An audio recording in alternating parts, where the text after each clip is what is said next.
Have you ever been so obsessed with an idea that it consumed your entire life? So driven by ambition that you blurred the line between genius and madness? Today, we're diving deep into the dark and tragic story of a man who did just that, Victor Frankenstein, the brilliant, yet doomed, protagonist from Mary Shelley's timeless masterpiece, Frankenstein, or the modern Prometheus.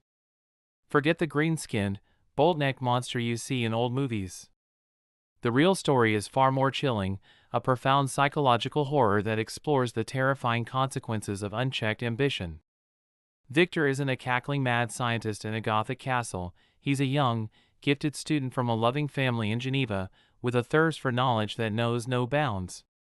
His journey begins with a fascination for the outdated theories of alchemists, men who sought to turn lead into gold and discover the elixir of life.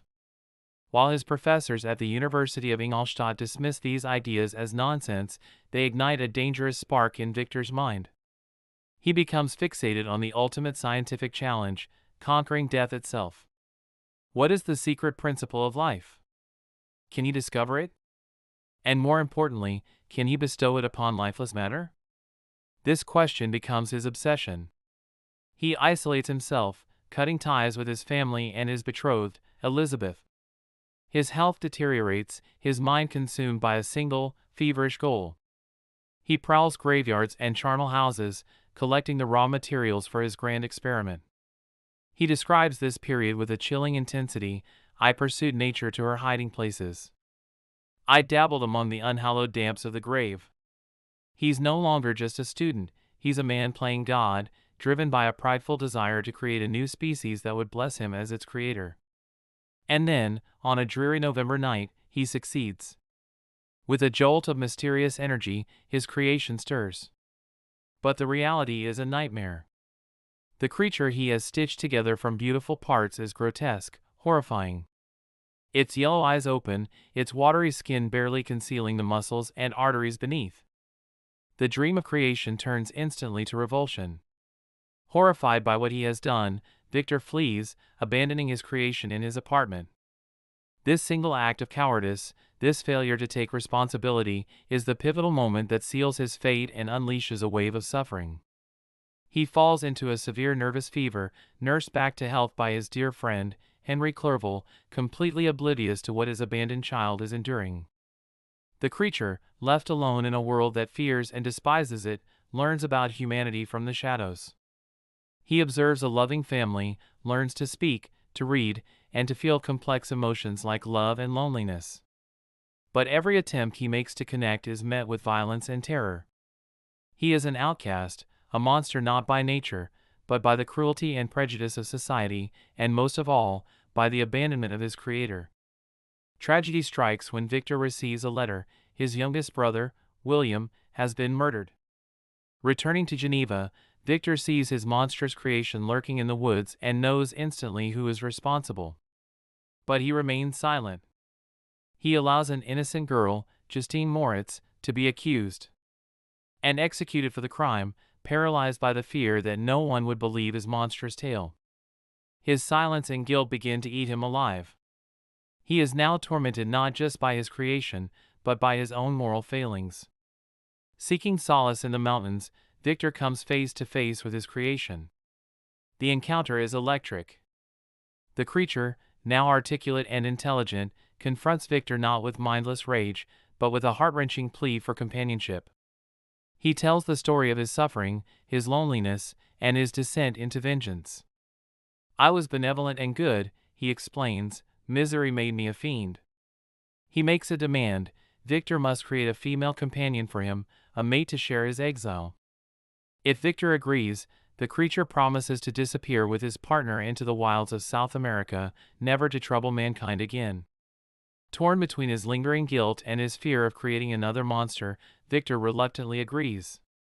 He travels to the remote Orkney Islands in Scotland to begin his work, but as he pieces together the female creature, he is struck by a new wave of horror. What if she is more malevolent than the first? What if they breed a race of demons that could threaten all of humanity? In a moment of panic, seeing his first creation watching through the window with a ghastly grin, Victor destroys the female creature before it is complete. This is the final breaking point. The creature, his hope for happiness destroyed, utters a chilling promise, "I shall be with you on your wedding night." From this moment on, Victor's life becomes a living hell. The creature enacts his revenge with brutal precision. First, he murders Victor's best friend, Henry Clerval, framing Victor for the crime. Though eventually exonerated, Victor is a broken man. He returns to Geneva to marry Elizabeth, desperately hoping to protect her, yet haunted by the creature's threat. He misunderstands the warning, believing the creature is coming for him. But on their wedding night, while Victor patrols the grounds, he hears a scream. He rushes back to find Elizabeth lifeless, murdered by the monster. The final canto of this epic of sorrow sees Victor's father die of grief. Having lost everyone he loves, Victor has only one purpose left: revenge. He pursues his creation across the globe, from the Mediterranean to the frozen wastelands of the Arctic. The chase becomes a twisted game, with the creature often leaving clues and food to sustain his creator, ensuring the pursuit continues. Their roles have completely reversed. Victor is now the one consumed by a singular, destructive obsession, while the creature is the master of the game. The story ends as it began, on a ship trapped in ice. Victor, near death, is rescued by an explorer named Robert Walton. It is to Walton that he recounts his entire horrifying story, a warning against the dangers of overreaching ambition. Victor dies, and shortly after, Walton discovers the creature mourning over his creator's body. In a final, tragic monologue, the creature expresses his own immense suffering and guilt. With Victor dead, his own purpose, his long and torturous connection to his creator, is gone. He tells Walton that his own end is near and disappears into the darkness, to be lost in the vast, icy emptiness. Victor Frankenstein's story is a powerful warning. It's not just about the dangers of science, but about the responsibilities that come with creation, whether it's a new technology or a new life.